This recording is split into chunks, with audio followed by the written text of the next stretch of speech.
There you go. I love you. I love you, I love you. I love you. There's no need to explain. It's only natural. A mother loves her daughter more than anything else in the world. He hates you, doesn't he? A whole lot of them despise you, don't they? Chasing you into the forest and gouging a hole into your leg. All because you smiled at the husbands. And you know what? You deserve it. Freak. You disgusting, horrible, filthy little girl. Didn't I tell you to stay away from them? You never listen. Serves you right for being the little slut you are. You don't have to worry, my darling. It's alright. Even if the whole world wishes you dead, I promise you this. Your mother will always be by your side. My goodness, child, whatever has happened to you? The girl was slumped in the doorway, soaked by the rain. Her legs were covered in dirt and blood. She lifted her head upon hearing the priest's voice and stared at him with blank eyes. Bless me, Father, for I have sinned. She hobbled forward, her bloody leg giving away. And automatically the priest rushed forward to steady her. Years of spiritual training had prepared him for the most unexpected guest to his church. He sprung into action. He ushered her to a pew, brought out some clean cloth and antiseptic, and began to bandage the wound on her leg. Yet throughout all this, he found that he couldn't take his eyes off her. He would be gazing at the roll of bandages in his hand, deciding how to tie them. And then, out of nowhere, he would be staring into her eyes. Even with all the mud and grime smeared across her face, he couldn't deny that she was absolutely beautiful. How old was she? 20? 18? 16? Her face was so young. The priest had long since passed his desire for the opposite sex, but somehow, something about her entrapped him. When he realized his own thoughts, he quickly steered his mind towards other matters. My child, what happened to you? She seemed to take all the time in the world before responding. He looked at me. Looked? He looked at me and he touched me. And then he started to kiss me. First the priest didn't understand. He realized with a jolt of anger what she meant. It was happening more and more often nowadays. The young men of France these days were spirited, uncontrollable ruffians. A lady walking home by herself one night would be prey to a few number of them. Lust. One of the 7 deadly sins, the one that the priest personally despised the most. Furrowing his brow in sorrow, the priest laid a hand on her thigh. You're safe now, child. God's house is a sanctuary for the faithful. I don't think he'll protect me. He looked at her in confusion. See, Father, I have sinned. And there among the pews before the altar of God, she bowed her head. I'm sorry. Was she apologizing to him or to someone else? Her hair hid her face and her eyes, and the priest could make neither head nor tail of her. He suddenly realized that his hand was still on her thigh, and he hurriedly threw it away. Sorry. She repeated the phrase over and over. After a while, the priest got up. Don't fret, child. You are not to blame. I will contact the local constable, but in the meantime, you are free to make yourself at home here. I will fetch you a hot drink. Patted her head and left to go to the bathroom. She remained seated on a pew, her head bent forward. As the priest's footsteps faded away, the entire church fell into silence.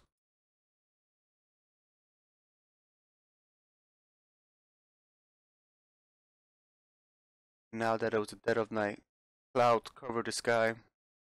Barely a silver of moonlight filtered through the stained glass. The girl sat alone in a ring of darkness. She opened her mouth. No, I know. If I may say my piece, surely. Yes, yes, mother. But he is so very kind. Haven't you learned your lesson, idiot? I fear for your safety. I'm not sure which one to pick. Should I be a a good one or a bad one? I'll go for I fear. I fear for your safety. Child, follow mother's words and leave. Saw the look in his eyes, didn't you? Cannot stay here. Even a man of God can stain you with the filthiest colors. Be a good girl. Follow mother's words. But it is cold outside, mother. The rain has not let up. Can't I stay? No. You leave now, and that is final. I'll not hear another argument. I'm sorry. Please don't be angry, mother. Angry. I understand. I shall leave at once. How am I going to mind you like this? You attract so much misfortune everywhere you go. My poor child. Stupid little girl. Always a blight, aren't you? Wherever will you do without me? I'm sorry, mother. Thank you for always guiding me. It is all my fault. The girl sat in silence. Mother was right, after all. She was always right. Everything was her fault.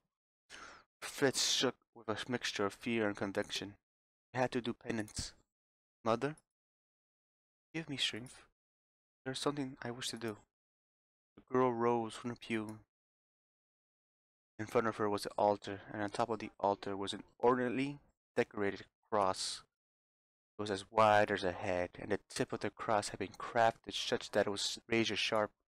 She left the pew, knelt briefly, and then walked over to the altar. And tell me, you're quite sure you're doing this? The girl's arm trembled ever so slightly. What other way is there for me to atone? She picked up the cross.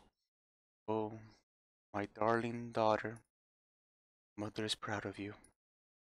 Slowly, she brought the sharp end close to her face, so close that it hovered just above her left eye. Then she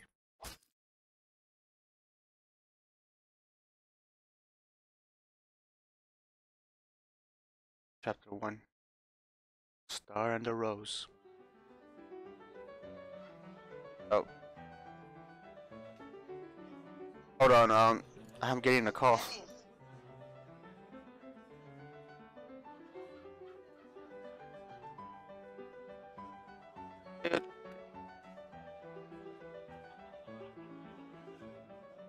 Okay, okay. A scruffy young girl in tattered clothes peeked through the open gate at Chateau du Somme. An afternoon was being held in its gardens. Or an afternoon couture was being held in the garden. People from high-class estates strolled around the manicured gardens while chatting loudly with one another. There were beautiful ladies clad in silk and velvet, necks adorned with pearls and jewels. A variety of foods was displayed on the tables. The girl stared at the food. She had eaten properly for the past few days. We must not linger. We must not linger in this place any longer. I detest it. Surely we can look around for a bit. It's still a bit early. There was something else that called to her, other than the party itself. She walked to and fro from the gates, peeking at the crowd, despite the urgings of her mother to leave.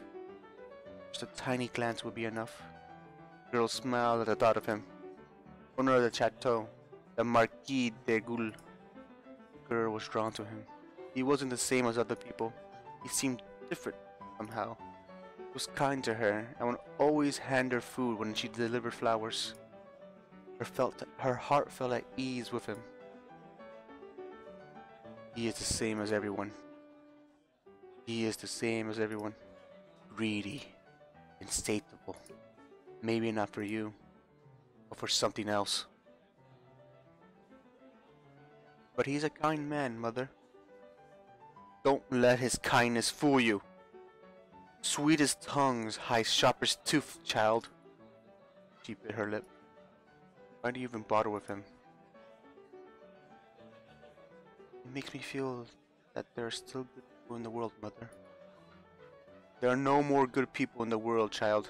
It is hard to say. It is hard to say. It is hard to say, of course, dear. We do not know the real intentions people have.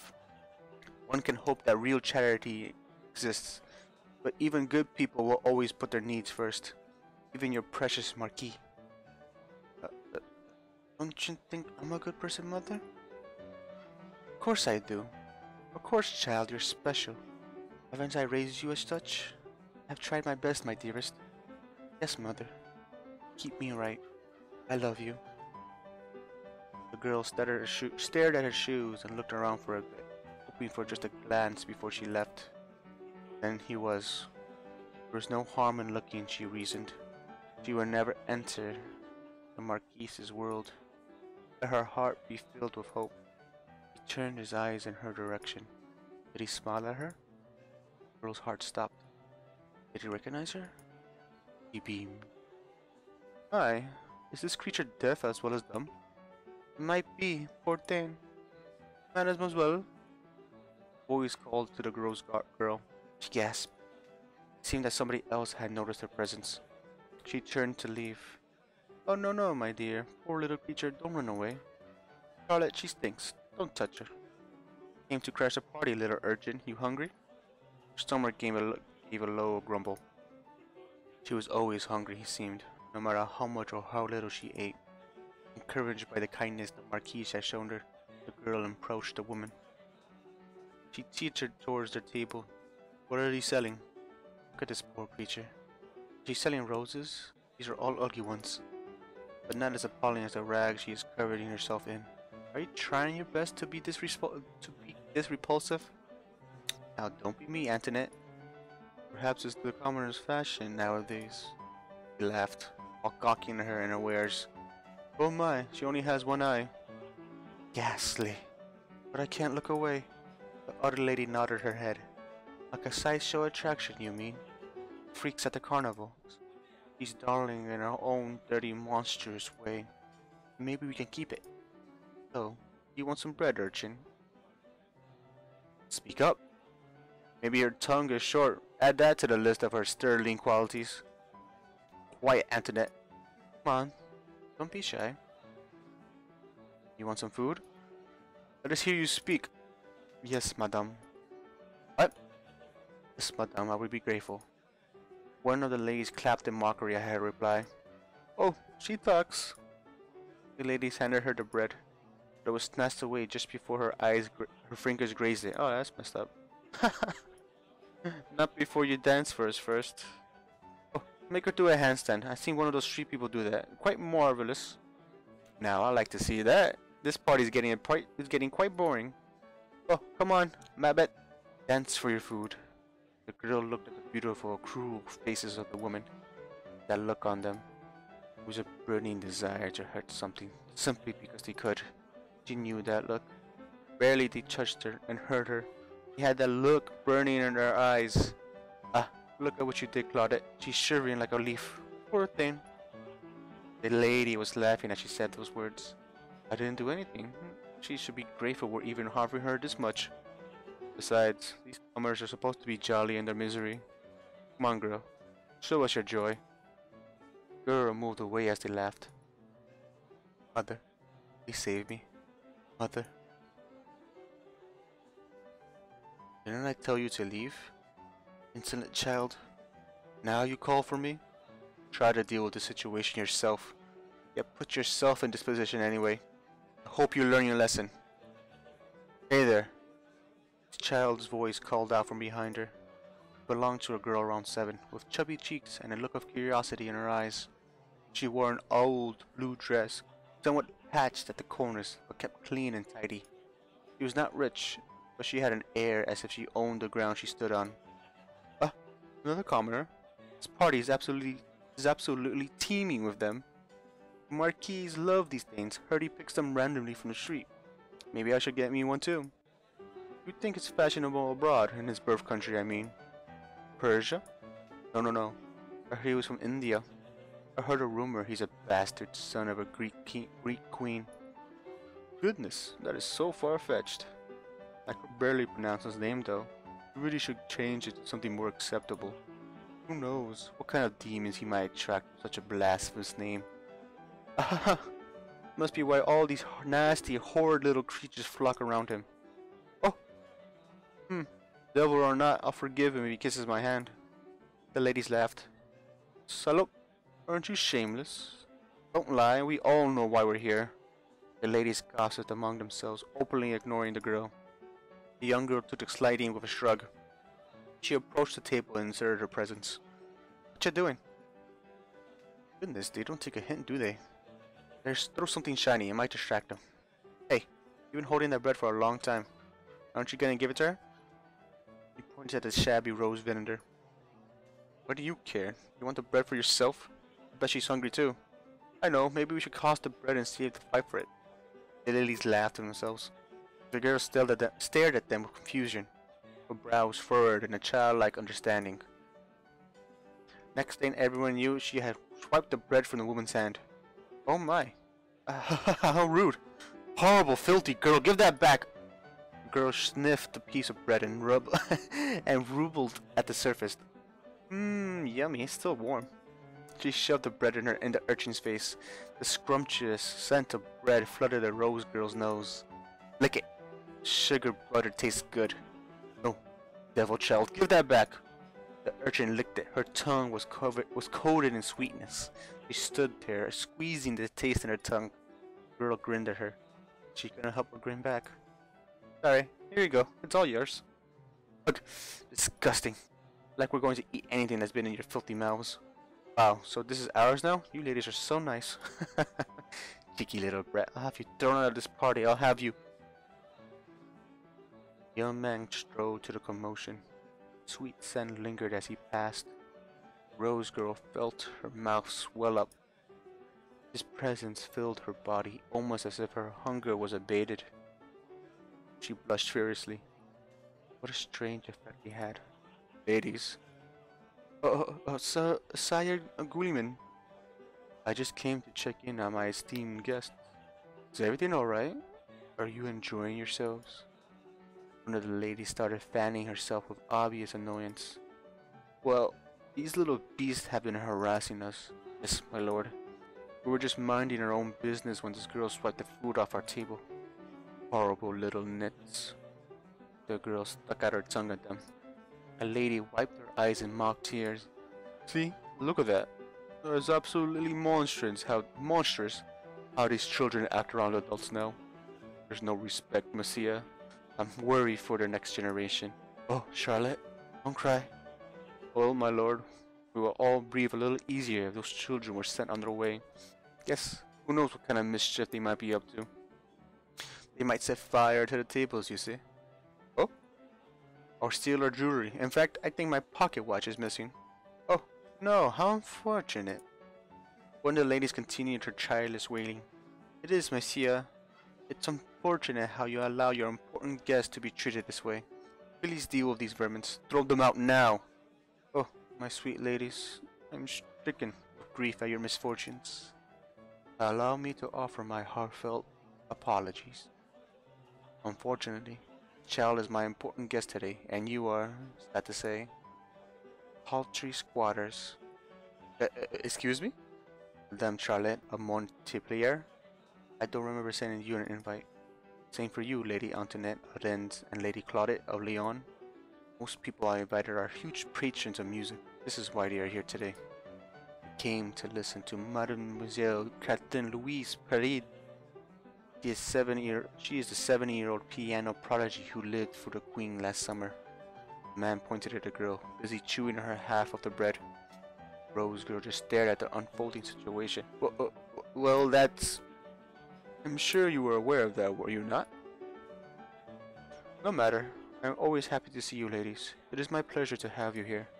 But I hope you don't mind giving some of the food away to my townspeople. This is why I keep my gates open.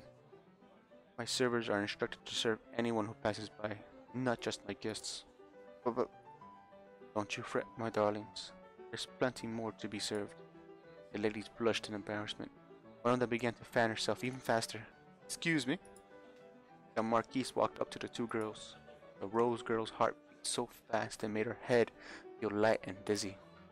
She had never been this close to him. It made her feel like a mixture of fear and elation. Lady Catherine, father has been looking for you. It is almost time for your performance. The girl looked up at the Marquise and did a little curtsy. My apologies, sire. I didn't mean to cause a clatter. Lumin chuckled. I saw the whole thing, ma chère. Those ladies in her place. You were being mean to her. Lumin narrowed his eyes at the quiet girl. She hid behind her basket of roses. She couldn't look at him directly. He was like the sun. It hurt just to be in his presence. Yet there was relief in her heart as he stepped closer to her. I've seen you before, haven't I? The rose girl nodded and made a curtsy. I deliver roses. Oh, I deliver roses to your house sometimes, sire. Yes, the girl with the sweetest face. The rose girl blushed. I love your roses, by the way. Stay fresh longer than they should. You've tended to them with love. Thank you, sire. You have a name, young lady. I, what's the matter? It is right, young lady. If you would rather, let's call her Rosa. Rosa, it fits her. I think she forgot her name, or she lost it. The Marquise nodded wisely. A valid point. Are you alright with that, Rosa? Yes. Come on, Rosa. You'll watch me pray, right? Aye. Her eyes darted from the girl to the Marquise. Oh, Sir Gilly doesn't mind. Gilly? Gilly? It's really nice to me and my family. And he helps the people around town too. He won't throw you out. Marquise held his right hand in the air as if swearing an oath. I won't. See? Come on, you're invited now. You're my special guest. There's plenty of food inside too, Rosa. Please, help yourself. Thank you, sire. Rosa! Wait, Rosa is coming. Yay! Now this is my first public performance, Rosa. I am a bit nervous. Catherine scratched her head. What will I do if I make a mistake? Papa will be very upset. The Marquise knelt in front of Catherine and rubbed her shoulders fondly. You won't make a mistake, ma chère. As long as you put your heart into the keys, play to touch your audience, and any mistake won't matter. Do you understand? Catherine stared at the Marquise. Not really. The man chuckled. You will someday. Just play your first song with me in your mind, will you? Something that you think that will make me smile. Jimmy held Catherine's clear young eyes in his gaze. Kissed her hand. It was covered with sticky sugar and breadcrumbs. Catherine blushed. The first time she looked embarrassed by anything. It would be my pleasure, sir. Catherine trudged up the wooden podium and walked towards the middle of the stage. Crowd's chatter died down. Curtsied in front of her audience, waved to her father, stole a glance of gloomy. The man gave a funny nod. She sat down in front of the piano, admiring the cream and ebony keys underneath her fingers. Her own piano was broken and beat. Father had sold his horse for it. The A3 key never played. The strings would creak when it was cold. But had never failed her. She knew the keys like they were her own fingers. She whispered to her new piano softly, as if coaxing a beautiful, unnamed animal. Let's be friends, okay? She saw Rosa at the far end of the podium, watching her diligently. There was a renewed vigor in her blood. She could hear the keys calling out to her. A song that would make him smile. She placed her fingers on the keys. She began to play.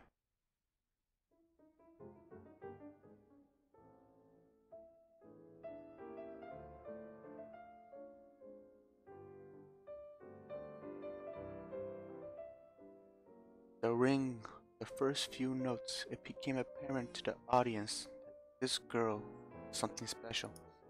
Here was a little girl, barely tall enough to reach the pedals of the piano, playing as if she owned it.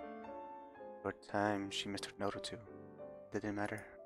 She played the sound to make someone smile, and it touched everyone present. Musical skill was far beyond her years. Her fingers caressed the keys as if she was making a flower crown, carefully weaving the petals. She knew the correct way to tie the leaves so that they wouldn't tear, like all smart little girls did. As the piano sang under her hands, Catherine seemed to disappear right in front of the audience's eyes. It was just a vision, after all. Somebody leading him down a dream. Dream of a garden, the springtime, the shade of a tree on a windy day. The couples in the audience tightened the grip on the hands of the partners.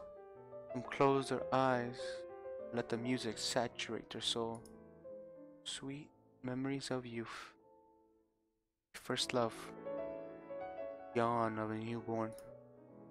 Rose's eyes shone as she stared at Catherine. Her heart was captured by this image of her, the young girl swaying her head to the music, smiling as the notes poured out of her. She couldn't take her eyes away from Catherine's glowing face.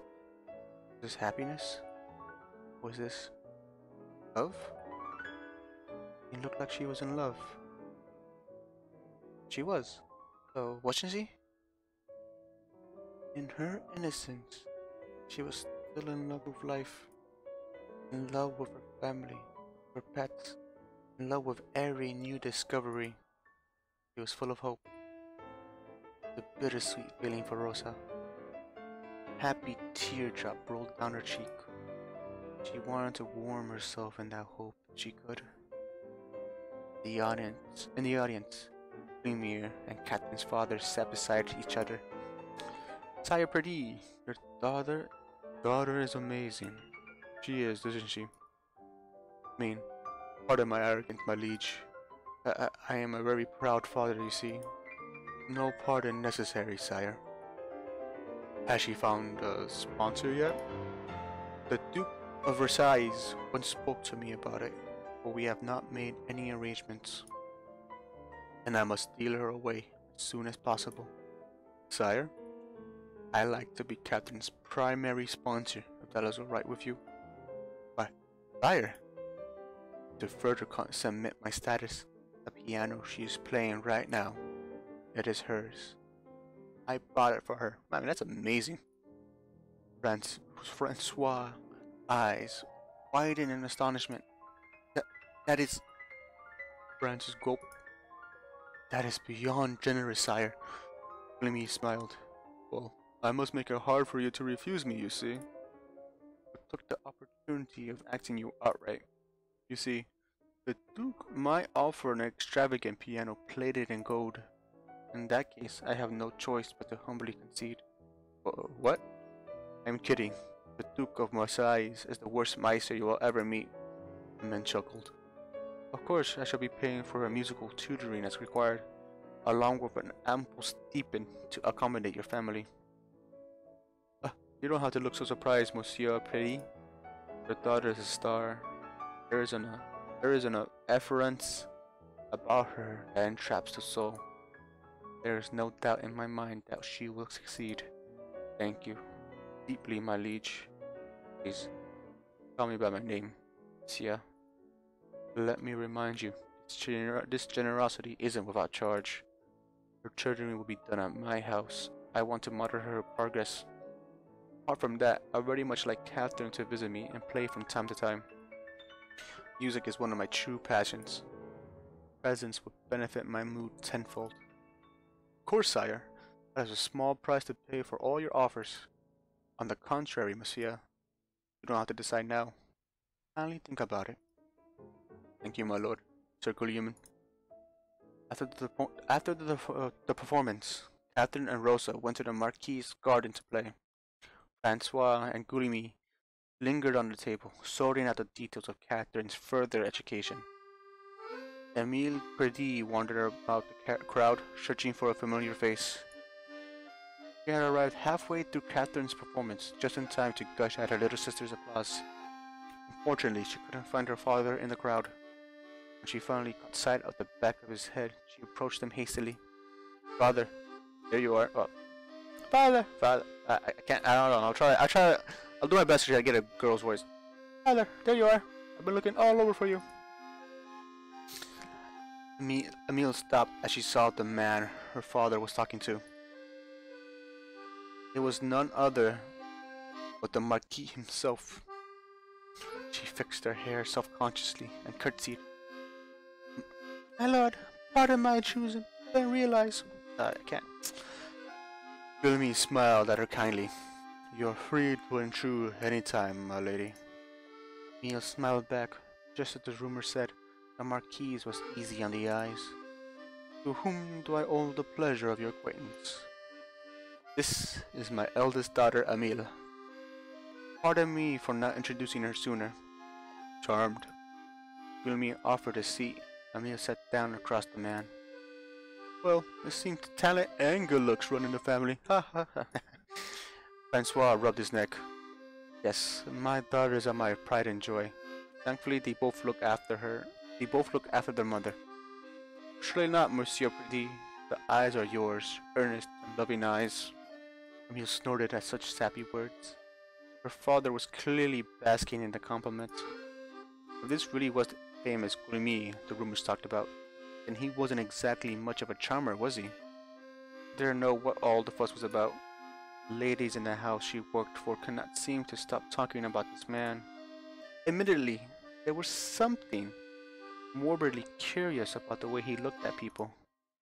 Like he was always distracted and could only say words that were expected of him. I am pleased to finally meet you, sire. I heard a lot about you on my travels. Ah, all good things, I hope. Depends on a tabloid, the day of the week. Emile thought to herself and chuckled. You are a governess, I was told. Where do you work? The Dimitri household, sire. Ah, yes. Heard you were marrying into the family soon. Oh, father. I told you not to tell anybody yet. I didn't, but you know how people talk. World travels fast. Pardon the comment then, my lady. Please. Your betrothed is a lucky man, I'm sure. That conversation endured through the afternoon.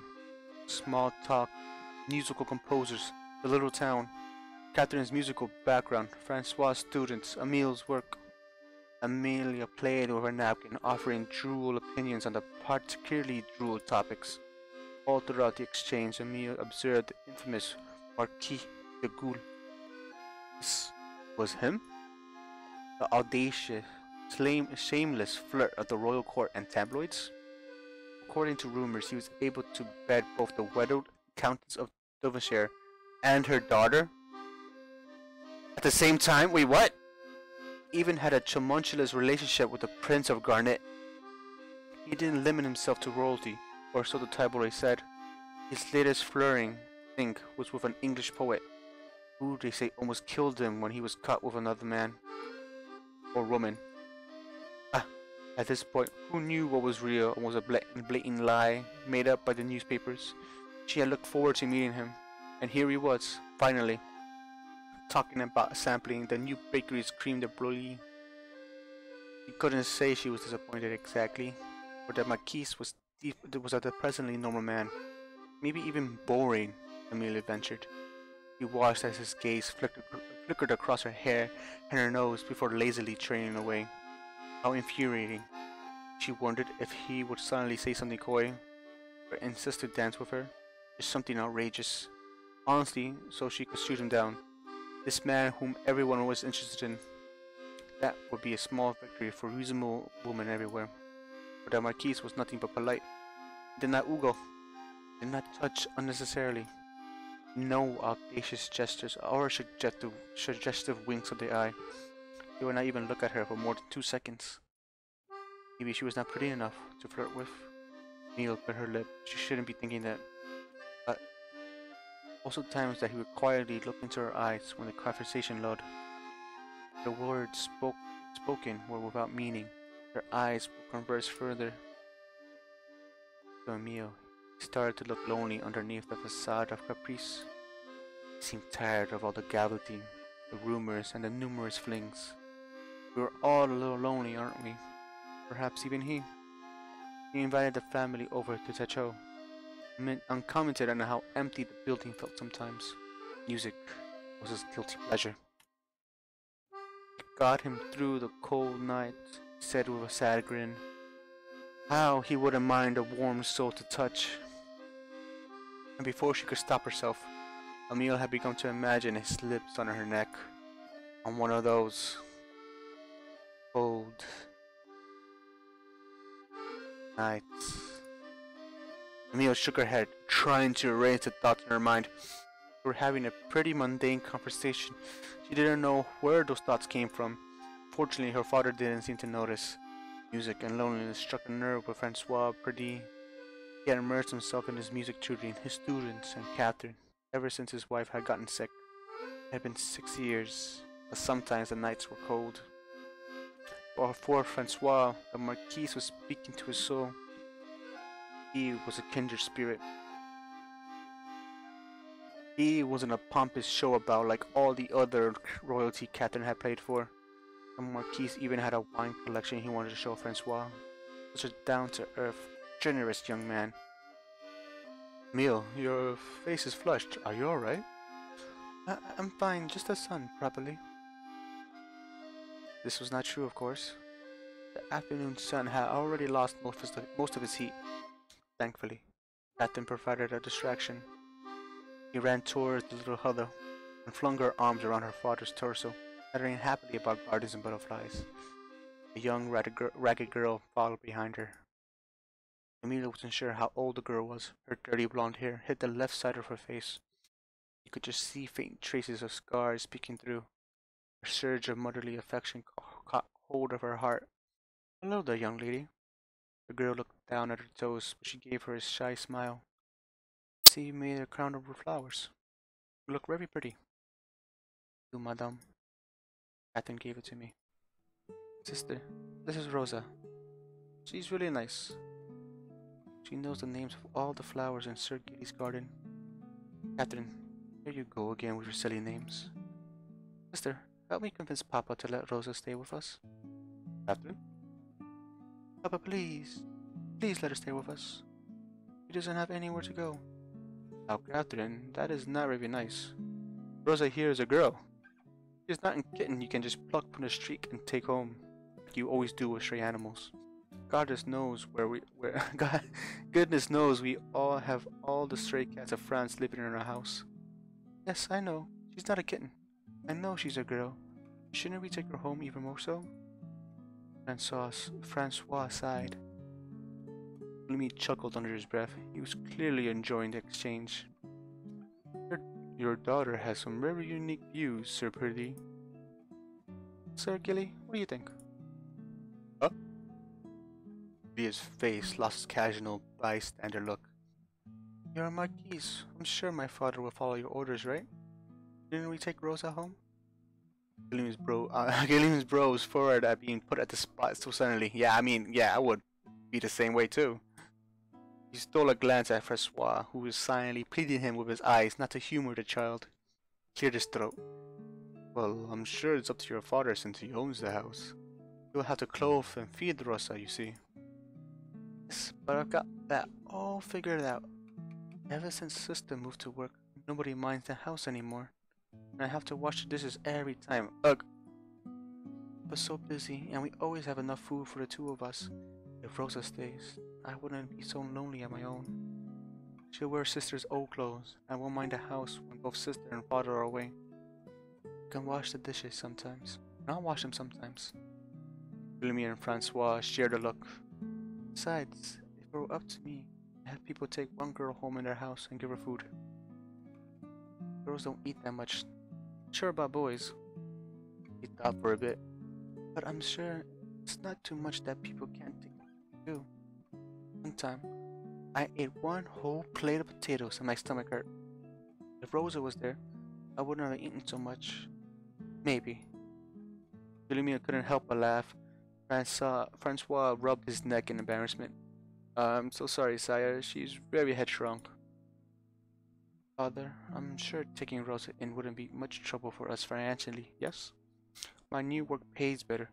Sure we can adjust. Well, about that. Perhaps if Rosa works in my household, it wouldn't be much of a burden to your family, Sir Billy. Sir Gilly is great. You're truly a kind soul, sire. Not at all. I'm sure I need her help more than she needs mine. Isn't that right, Rosa? In that case, I would love to offer my home to Rosa. Although I'm still worried that this is supposed to be more complicated, sire. What about her family? Her friends? Are we violating any laws, perhaps? I am not even sure. Yeah, wait, what? How do you find a person and just take them home? As long as it's consensual, sire, the details can be smoothed out later. The girl was quiet the whole time. She was looking at her toes. Where Catherine? Rosa, do you have any family, relatives, or friends you stay with? No, sire. My mother died a long time ago, but she guides me always. Please, don't be compelled to mind me. No. Don't go back to the streets, Rosa. September. It's going to be really cold soon. Sir Gilly will even give you work. Stay with us. But Catherine. Francois sighed in surrender. Alright, alright. She can stay for the night. Papa! Just for tonight. Then we'll see if she wants to stay for longer. Catherine, you cannot hold people in their place just because you want them there. You understand? Rosa wants to leave. She may leave. You cannot keep her like an object. William cleared his throat. That is sound advice, Sir Peter. Yes, Papa. I understand.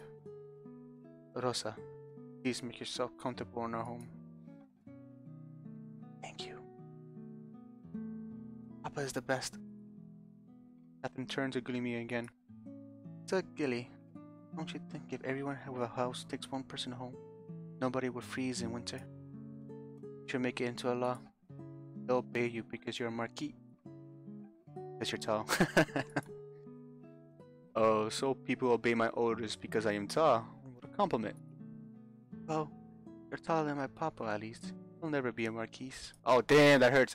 Francois pulled down his daughter's ear with embarrassment. Catherine, mind your manners. So sorry, sire. William shook his head, his eyes trailing over her dear family. Emilia watched him curiously. The same sadness once again surfaced in the briefest moment. You have a lovely family, sire. I'm quite jealous. Make me want to settle down myself someday.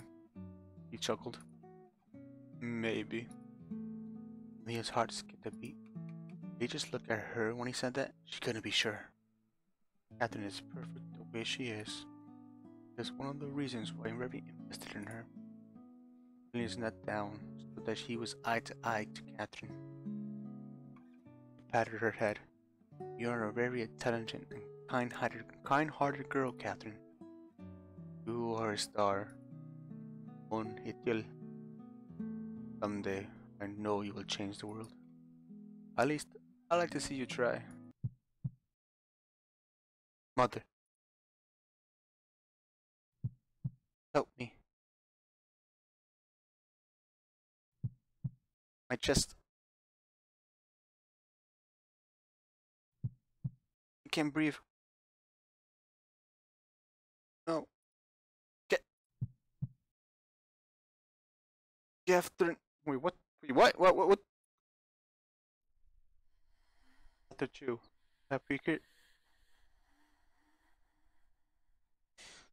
Funny, is it not? They always leave you. Such is the way of the world. The more you love, the more you lose. Oh, it seems like to stay forever. They never do.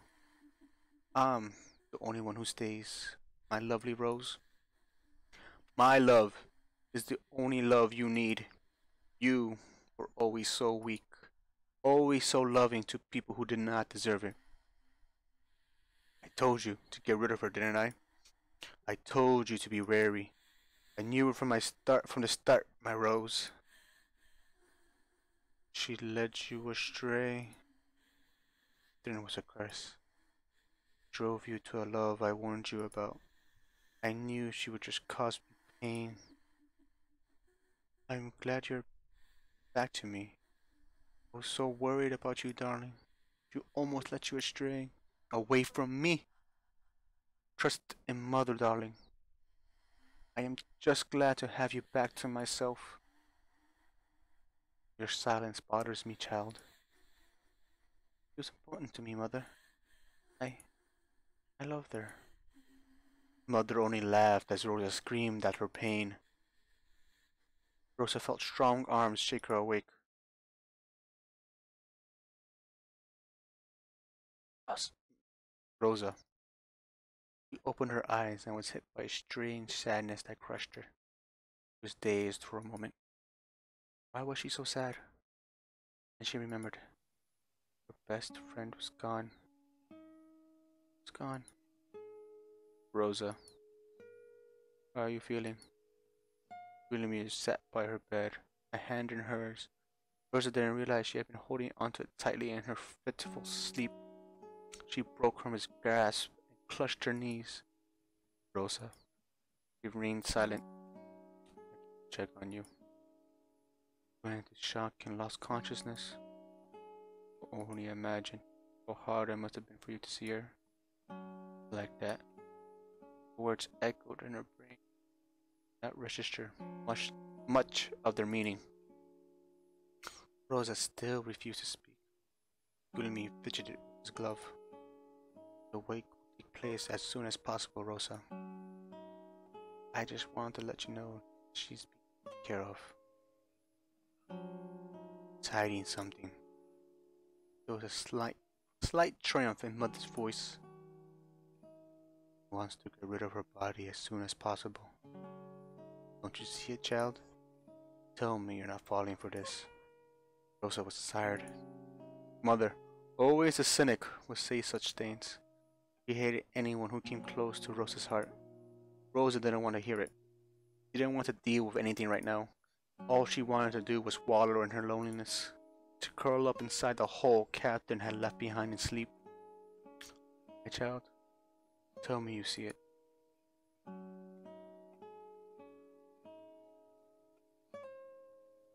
Remember the fear in Captain's eyes in our last days. I've seen it, haven't you? Mostly hostile. Sometimes, when her sanity returned, she was afraid. Afraid of this man. How well do you even know him, child? I've known him for as long as I knew Captain, Mother. He's a close friend. I didn't ask how long you've known him, but how well. Beyond the masks that he displays in public view, do you even know his past? Do you even know of any of his ambitions or secrets? He was always a private man, Mother. Think back, child. Isn't it curious how all his past relationships have ended in disaster? Everything he touches crumbles.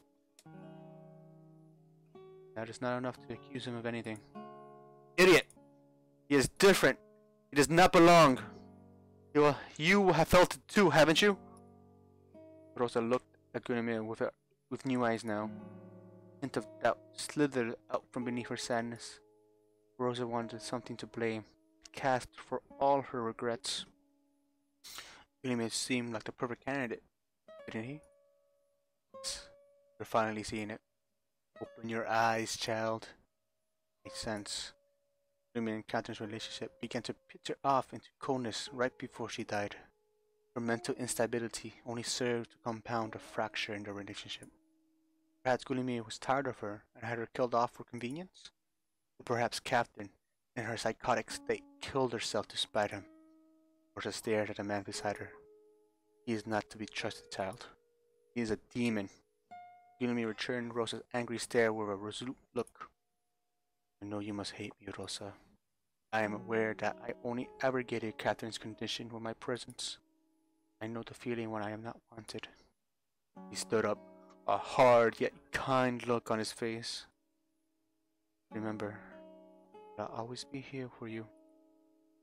as much I was there for Catherine, even though she spat me out. Rosa bit her lip, and Catherine had refused to eat. It had been Guilliman who fed her and tended to her. Despite Catherine hurling abuse at him, he had tried to care for the sick woman herself. Lies. All lies. Keeping up appearances. What is it that he has done, Mother? Catherine committed suicide. It was not by his hand that she died. Are you just going to leave it at that? Look at his face and tell me you trust him wholeheartedly. Rosa tried to search for the answer in Guilliman's eyes, but as always, his face betrayed only a few emotions. No. Mother was screaming now. He killed her! I am sure he did! And you're letting him get away with it? Please. My head hurts. And you say you loved her. You never loved her, you selfish child. I've always known you were this selfish. Just like your father. Stop. You throw people away. Didn't you throw me away when I inconvenienced you? Admit it. You were secretly relieved I died. No. Stop it. She screamed back at that last voice. Her mouth quivered. Amy stared at Rosa in shock. Outbursts had accidentally come out loud. She pulled the plug that kept the tears from pouring out.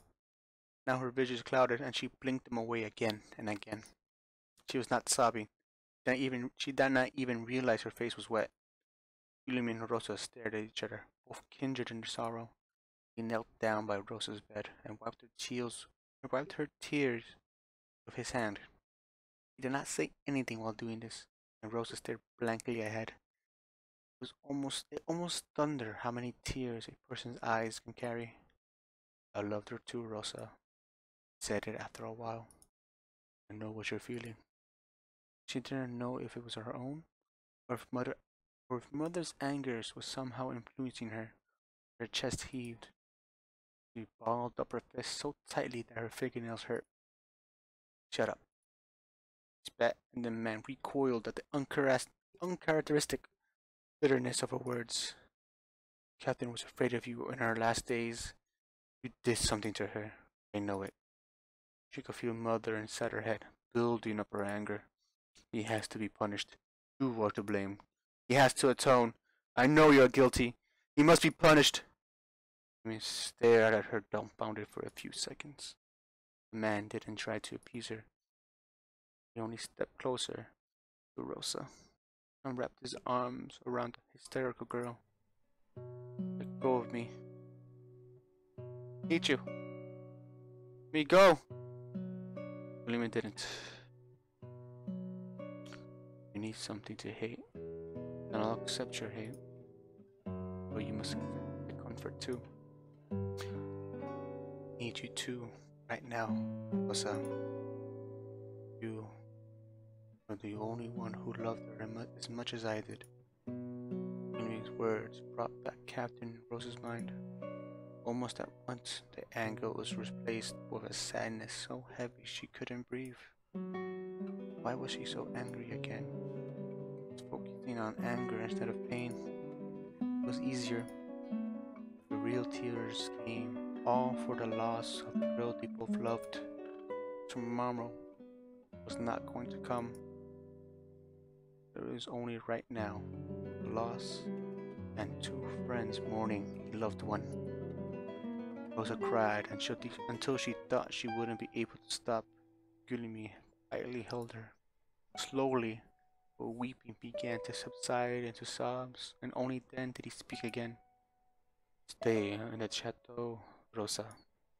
I know you are thinking of leaving now that Catherine is gone, but I can't let you wander the streets again. I will take care of you. What Catherine would have wanted. The spell being broken, these words brought her back her anger. How could she possibly know what Catherine wants? Pushed her arms away from her. He's dead. His mouth pursed, and he stepped away. I want you to go. Please leave me. William sighed, closed his eyes. I understand. Turned on his heels, left without another word. Hours seemed like minutes to her. She would fall asleep and awaken in unfit intervals so often that she had lost the exact time. Awake, she would stare at a part of the wall with no coherent thoughts forming in her mind. One would think morning should be spent in a depressive frenzy. All the reasons to grieve are yours after all. But wail now if she wanted. She could pull on her hair, curse the skies. She could reminisce the past, admire the frailty of human lives. Unfortunately, there was something less poetic. Pain was simple. It was clean. It was a well-sharpened knife that sliced through the heart in one stroke. No blood, no mess, empty. When tears were spent, just a hole where your heart had been. The hurt called out to you. It lingered, since there was nothing else there anymore. Couldn't find where the pain ended, began. Rosa slept all day. The sun had gone down twice before she shifted from her bed. She stood up slowly, deliberately, for purpose. My child, you know I hurt when you're hurt. Already a surge of power flowed from within her, fueled by her grief. The power filled her up, and there was so much emptiness inside that the energy seemed to saturate her whole body. Purpose was always a balm for grief. Mother, tell me what to do.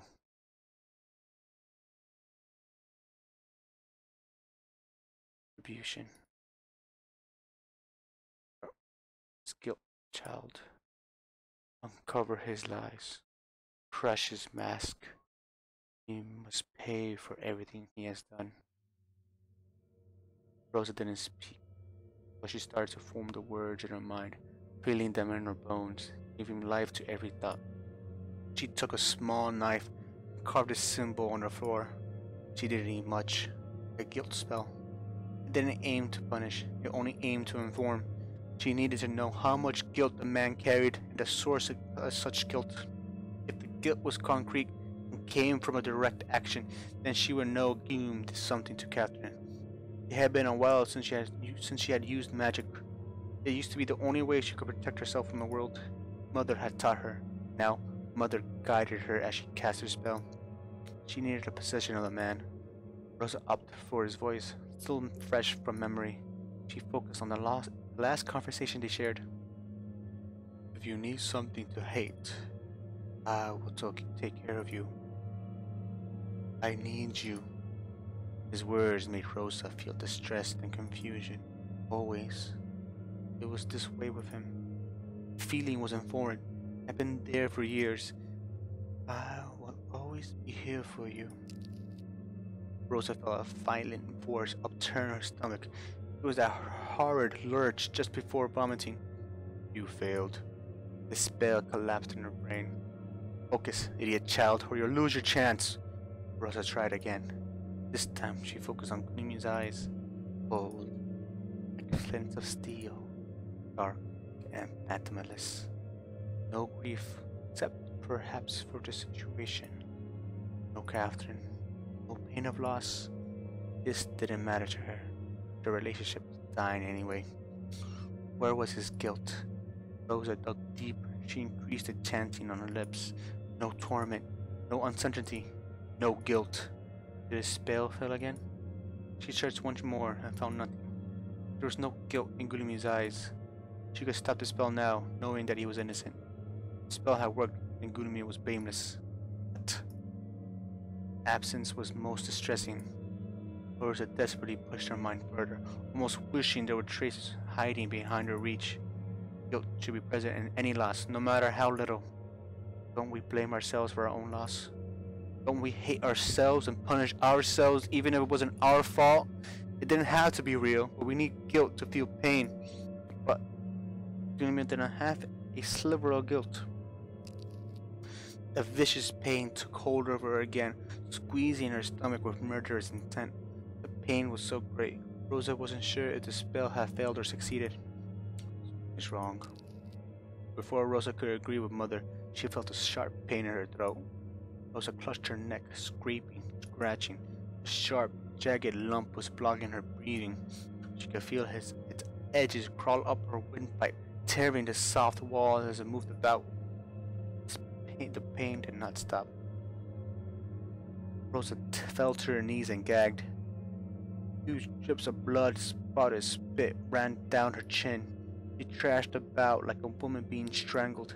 Mother remained calm, unaffected by Rosa's distress. Rosa was about to expel whatever it was. Tears ran down her face. The horrible, acidic paste coated her tongue. Finally, she opened her mouth and forced the vile thing out. She kept her eyes shut, afraid to look at whatever had come out of her. The choking feeling gripped her. She puked again. The liquid dripping down her mouth thickened and congealed. It wasn't spit anymore. Blood. It rattled around her knees in a growing pool. Rosa painted. Every breath was laced with pain, but the gruesome effect had finally stopped. She wiped the sweat on her forehead. Something on the floor reflected light.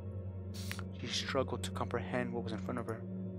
She reached out with her hand, and the break of something sharp made her recoil. She tried again, this time seeing more clearly. Rosa picked them up with shaking hands. Needles. In her palms were a handful of long metal needles. She had regurgitated them along with blood and jagged pieces of flesh. What the heck? Rosa examined them with a horrified kind of curiosity. She stuck one in her thumb and it drew more blood. They were real. They had materialized in her throat while casting the spell on Gulimir. Oh, okay. Rosa swiped her mouth. There was something wrong with him. Something potent and dark. Or could it be that she had merely watched the spell horribly? She had pushed her limits this time. She had gone too far. Still, tugging concern was forming. It was as real as the metal needles in her hand. Rosa tried to stand up on her feet. She was exhausted. Her knees failed her. She crumpled on the floor like a rag. We must get to the bottom of this. Are you quite alright, my darling? Now you see it too. There's a sinister force at work. Get up. We have a lot more work to do. We must find out what he is and stop him. Rosa stared at the needles in her hand. Who are you really, me?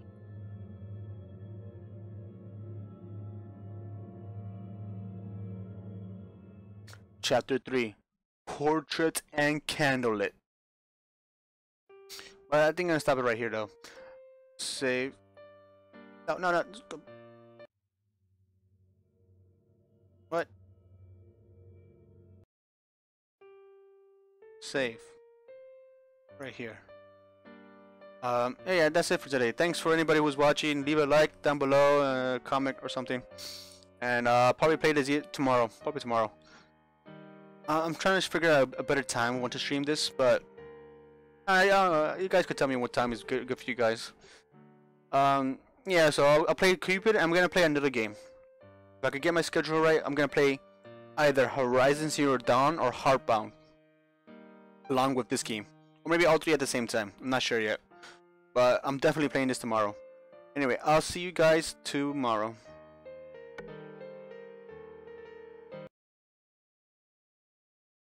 So yeah.